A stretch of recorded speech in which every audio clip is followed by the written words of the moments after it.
হে বন্ধুরা, আমি রাকিবুল তোমাদেরকে স্বাগত আমার নতুন ব্লগে। তো যাই হোক, আজকে আমরা একটু চকচকে ধকধকে হয়ে রেডি হয়ে গেলাম, কারণ মা আমাদেরকে বলছিল যে দোকান আনতে হবে। তো তার জন্য আগে আমরা আমাদের গ্ল্যামার গাড়িটাকে বের করে নেব। তো যাই হোক বন্ধুরা, আমরা আগে গ্ল্যামার গাড়িটা বের করে নিয়েছি, তারপরে আমাদের ঝোলাতে চলে এলাম। আর ঝোলাটা আমরা গ্ল্যামার গাড়ির হুকে লাগিয়ে নিলাম। তো হুকে লাগানো হয়ে গেলে আমরা চটি পরে নিয়েছিলাম। তারপরে আমরা গাড়ি চালাতে চালাতে চলে গিয়েছিলাম দোকানের কাছে।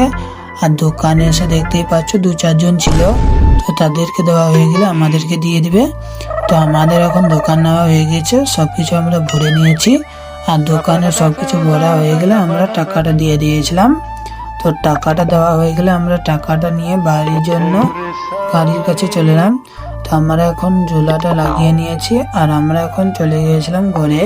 তো ঘরে এসে প্রথমে মাকে আমরা সব টাকাগুলো আর ঝোলাটা দিয়ে দেব। তো মাকে আমরা এখন টাকাটা, স্লিপটা আর ঝোলাটা দিয়ে দিলাম।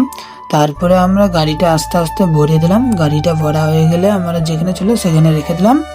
আর তারপরে আমাদের যেহেতু আজানের সময় হয়ে গিয়েছিল, তাই আমরা বেরিয়ে গেলাম নামাজ পড়তে যাওয়ার জন্য।